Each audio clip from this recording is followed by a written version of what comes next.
This first story happened when I was 21, during a summer camping trip with a few college friends. We'd been planning it for weeks, a long weekend out in the state park. Just the four of us, a cooler full of food, a couple of tents, and nothing to do but swim, drink, and relax.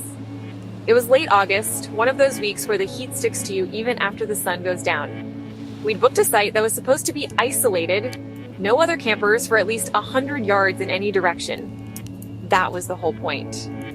We set up camp Friday afternoon and spent most of the day at the lake. By the time night fell, we were tired, but in a good mood, sitting around the fire telling dumb stories. That's when I noticed something strange. Past the glow of our firelight, way off in the trees, I thought I saw the faint flicker of another campfire. At first, I figured it was just my eyes adjusting to the dark, but when I pointed it out, two of my friends said they saw it too. Thing was, there wasn't supposed to be another group anywhere near us. The ranger had told us this whole section was empty. The nearest possible campsite was way down the trail. We tried to ignore it, but after an hour, the light was still there. Every now and then it would dim or disappear, like something was blocking it, then flare back up. By midnight, curiosity got the better of me. I told the group I was going to check it out. Jason came with me. The other two stayed behind. We took a flashlight, but I kept it low to the ground. The deeper we went into the trees, the heavier the air felt, like all the sound from our campsite was just gone. After 5 minutes of walking, we saw it up ahead. Except it wasn't a campfire at all. It was an old Coleman lantern hanging from a tree branch. No tent, no cooler, no gear. Just a lantern, swaying slightly even though the air was completely still. Jason called out, asking if anyone was there. No answer. We stepped closer. That's when we saw the dirt around the base of the tree had been disturbed, and sitting in the middle of it was a small wooden box.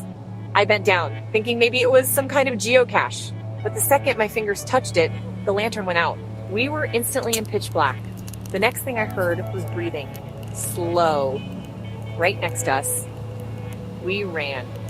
I don't think I've ever run that fast in my life. Jason tripped once, but somehow made it up.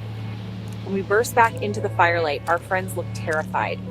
They said about 10 minutes after we left, they'd seen someone or something standing just at the edge of the light watching them. They thought it was us until we came running out of the opposite side of the woods. In the morning, we went back. The tree was still there. The dirt was still disturbed, but the lantern and the box were gone.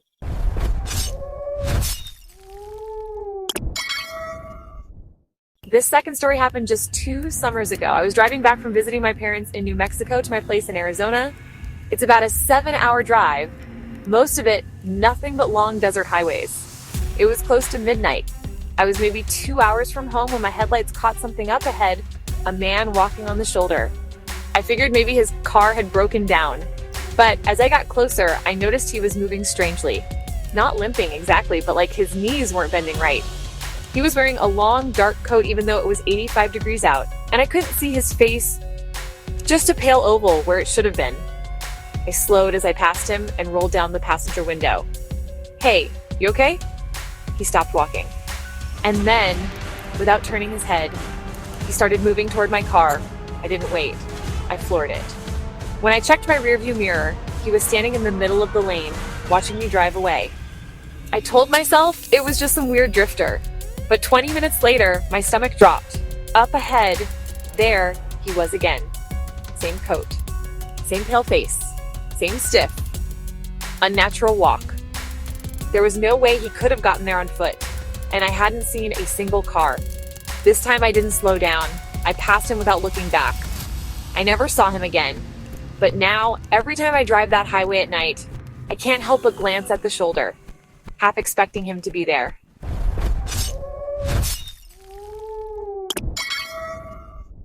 This last one happened last summer when my car overheated in a small coastal town.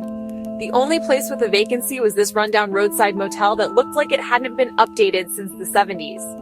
The manager barely looked at me when I checked in. She handed me the key to room 6 on one of those big plastic tags. The room smelled like stale smoke and cheap cleaning products. But I was too tired to care. Around 2 a.m., I woke up to the sound of voices. At first, I thought it was outside, thin walls, parking lot view, but the longer I listened, the more I realized it was coming from inside the room. It sounded like two people whispering fast, almost urgently. I turned on the bedside lamp. The voices kept going. My skin prickled. I finally said, "Hello?" The whispering stopped.